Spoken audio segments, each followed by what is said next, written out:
സിനിമകൾ ഭയങ്കരമായിട്ട് ഇൻഫ്ലുവൻസ് ചെയ്തിട്ടുണ്ട്. എല്ലാ സിനിമയുടെ ഇപ്പോൾ അദ്ദേഹത്തിന്റെ പൊളിറ്റിക്സിനോടും താല്പര്യമില്ലാത്ത പിന്നെ എഴുത്തുകാരുമൊക്കെ ഉണ്ട്.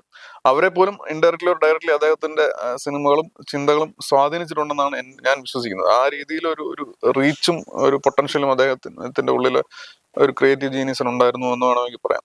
ഒരു ആക്സിഡന്റൽ റൈറ്ററായ വ്യക്തിയാണ് അദ്ദേഹം എന്ന് ഇങ്ങനെ കേട്ടിട്ടുണ്ട്. ബട്ട് അതിനേക്കാളൊക്കെ ഉപരി ഒരു ഭയങ്കരമായിട്ട് ക്രിയേറ്റീവ് ഒരു പിന്നെ സ്വന്തം സ്വത്വത്തെ ഉൾപ്പെടെ എല്ലാത്തിനെയും ഒരു സർക്കാസ്റ്റിക് ആംഗിളിൽ നോക്കി കാണാനുള്ള ഒരു ഒരു ഒരു ഒരു ഇതുണ്ടായിരുന്ന, എന്നാൽ ഭയങ്കര ക്രിയേറ്റീവായിട്ട് ചിന്തകളെ അവതരിപ്പിക്കാനും ഇതുണ്ടായിരുന്ന, ഇതെല്ലാം ചെയ്യുമ്പോൾ പോലും അതിനകത്തൊരു ഭയങ്കര രസകരമായ ഒരു നർമ്മത്തിന്റെ മേമ്പടിയും അദ്ദേഹത്തിന്. അപ്പൊ അദ്ദേഹത്തിന്റെ സിനിമകൾ തന്നെയാണ് നമ്മളെ ഇങ്ങനെ പറയാനായിട്ട് പ്രേരിപ്പിക്കുന്നതെന്ന് തോന്നുന്നു. അത് സിനിമകൾ ഇപ്പോഴും സംസാരിക്കുന്നുണ്ട്.